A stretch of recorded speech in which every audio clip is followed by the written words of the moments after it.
Hey guys, welcome to my YouTube channel. What's up? What's popping? To my other guy. Today's video is going to be a Generation the Legacy episode review of last night's episode. I'm going to be focusing on a few characters that I saw on yesterday's episode and which stood out to me and I would like to talk about. So let's start with Ayanda and her storyline.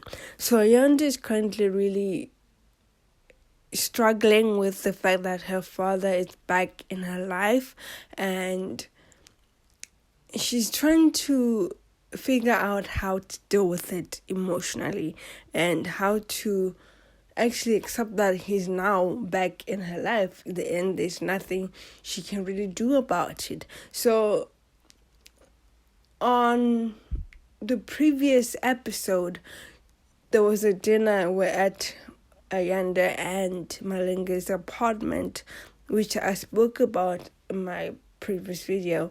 And now this is after the fact, and it was really hard for her to really accept that this is really happening, and after the dinner, she really didn't process what happened at the dinner the night before. So she went to work like nothing happened, and she's dealing with everything at work, and she's not really accepting what she's going through, and Malinga is there also supporting her. And now the father to Ayanda was like, do you know what, I'm leaving, And Malinga said something that was really, really powerful.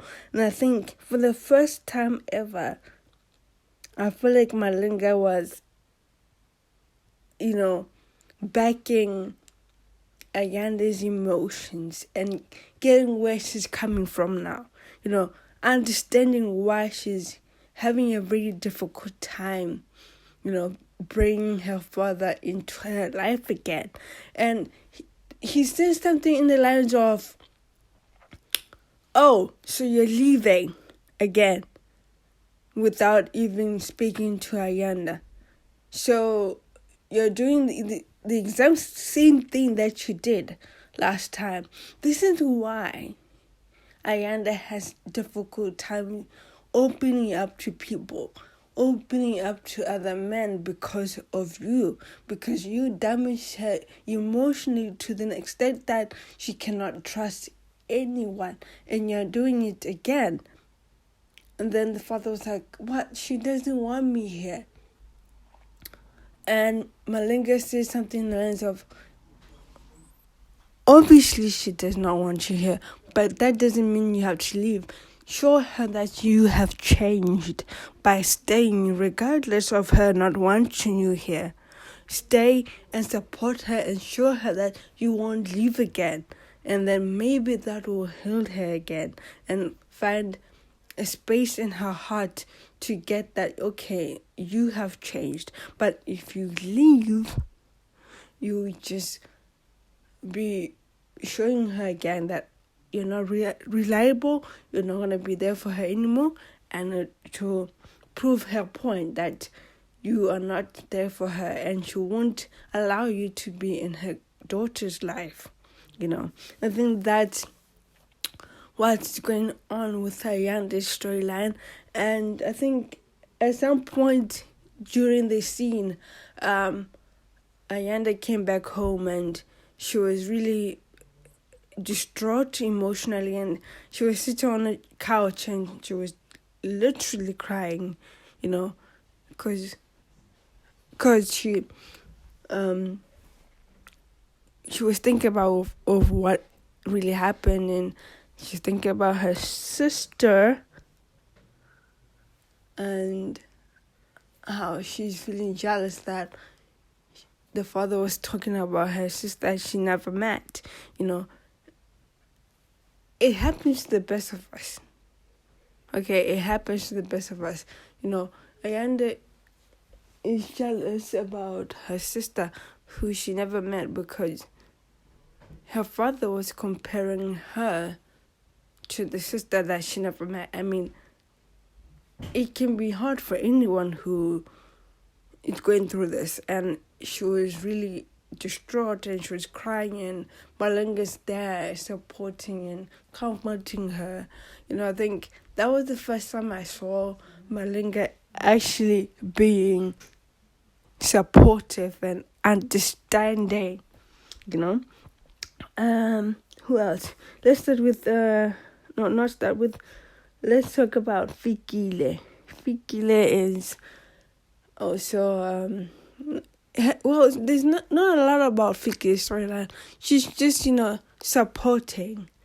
She's a supporting actress currently. There's no focus on any kind of storyline in terms of her, but she's supporting Ayanda while going through what she's going through, and she's being a great friend. Okay, she's not really doing much. Let's talk about Lucy. Lucy and her family obviously are doing the whole private investigation offices and with the whole investigating and getting hired to investigate. And I think the most storyline that I enjoy the most currently right now is Leletu's storyline about the trial hospital and everything. I think he's still investigating that. He's going out his way to find out the truth about the trial that Ben is involved with. He even went to Ben, like I mentioned on last night's review, that he was pretending to be broke and he wanted information, and he wanted Ben to incriminate himself because he was recording him, but he didn't manage to get any information that he can use against Ben. However, he's not giving up. You know how journalists are. They never give up. They'll turn the story. They'll work it in different angles, and I think that's what Leletu's doing, and I hope Malinga will help him at the end. Not much happened besides that, but before I forget, I was reading about Bonga being at Cape Town with Nontle and Nontle's friend. Oh, they had the best time of their lives. They were just living. They were partying. They were partying to the day. They were partying so hard. It was ridiculous. And they were drinking alcohol. They were doing drugs. And I feel like, obviously, Mbali was stalking them on Instagram, which I think was a bit sad, but I get where she's coming from. And they decided to have that party, and the next day Cosmo went to Ayanda's apartment to show her what Nutla and Bonga have been doing at Cape Town, and now there was an aftermath. I think Fikile and Ayanda gonna have a serious talk to Nontle and her friends. We'll see how that goes. But anyway, that's it really. Nothing big happened on Generations, but I think we'll see if anything exciting will happen on tonight's episode. So don't forget to like, subscribe, and share this video. And do not forget to click on the notification bell to get notified when I post a new video.